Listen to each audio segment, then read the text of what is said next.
What is up, my good people of the internet? Dan Tortora here with you, and I just saw the Kraven the Hunter movie. Now, I was excited to see this movie. I was looking forward to it, and I know some people are like, Dan, why? You know, Sony's done so many different things with the Spider-Verse that don't really make sense, aren't really connected and whatnot. Well, I thought that this was the best Sony movie that Sony's done in a while. I like the Venom movies, but as far as introducing characters, new characters that were in the Marvel comics, like, and spoiler warning, I'm going to count down from 10 if you don't want to hear who's in this movie. 10, 9, 8, 7, 6, 5, 4, 3, 2, 1. Leave now. If you stay, spoilers ahead. So, the Hitman, who was in an article that he was killed by the Hunter versus the Hitman. So the Hitman's in the comic books.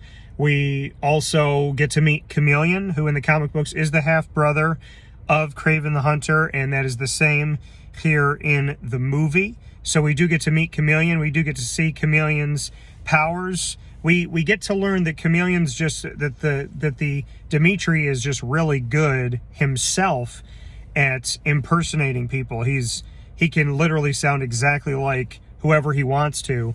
And then he goes and meets this mysterious doctor, Miles Warren, off camera. And we see that he can now shapeshift while doing the voices. And when he's shapeshifting, we see the white face that is the Chameleon in the comic books.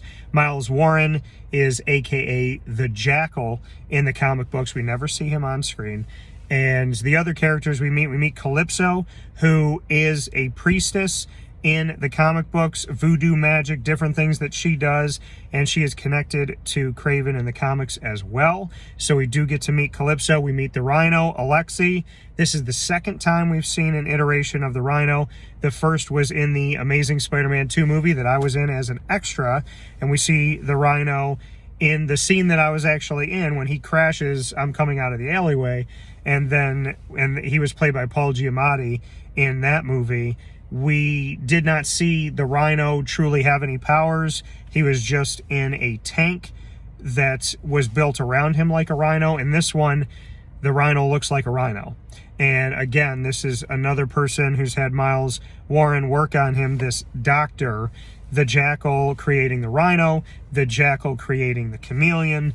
And in this Kraven the Hunter movie, of course, we meet Kraven the Hunter in this movie as well. We meet the Foreigner, who is in the comic books, and we know that he can hypnotize you just by eye contact. And in the comic books, there's a 10-second where it looks like he's moving fast. And so we get to see him in this movie do that. So Kraven the Hunter gives us Kraven, Chameleon, the Jackal off screen, but the Jackal connected to two characters, Rhino, the Foreigner, Hitman, all this stuff in this movie, which I thought was really cool. I think the voice dubbing was a heck of a lot better than we got to see in the Madam Web movie, but there were still some moments where I was kind of looking at the mouths going, is it there? Like, I mean, and I guess from seeing that Madam Web movie, it just caused me to look and make sure that the mouths are actually moving with the words. But the action was good. Kraven looked like Kraven. These characters look like themselves. Rhino looked good. I'm hoping Rhino's not dead. And we think, he could have just passed out, lost oxygen, who knows. But hoping that the Rhino's not dead, because why bring him in and kill him? That's something that Disney does with Marvel villains. So hopefully Sony won't be doing that. Sony has done it as well, though. They did it with Green Goblin and so on and so forth. But obviously, Spider-Man No Way Home found a way to bring back Willem Dafoe's Green Goblin. So again, we're getting a hint at the Sinister Six. I'm excited about that.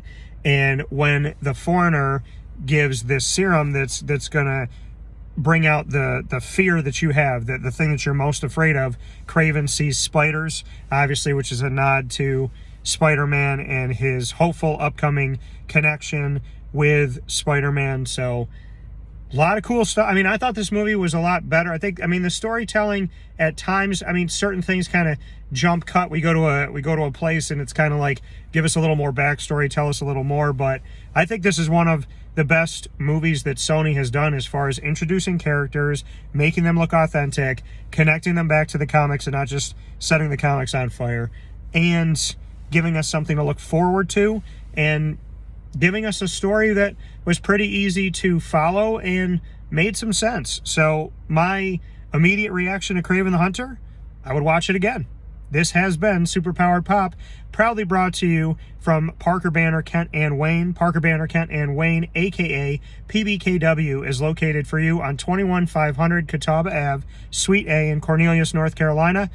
For all of those of you in North Carolina that are watching right now, go to PBKW 7 days a week for all your comic book and gaming needs, for old comics and new comics, and somebody who is so well versed in the comic book world, I wouldn't go anywhere else. Shout out to Matt Milburn, his family, and the entire staff at PBKW. We look forward to seeing you there, and I look forward to seeing you on the next edition of Superpowered Pop. Remember, your hero lies within.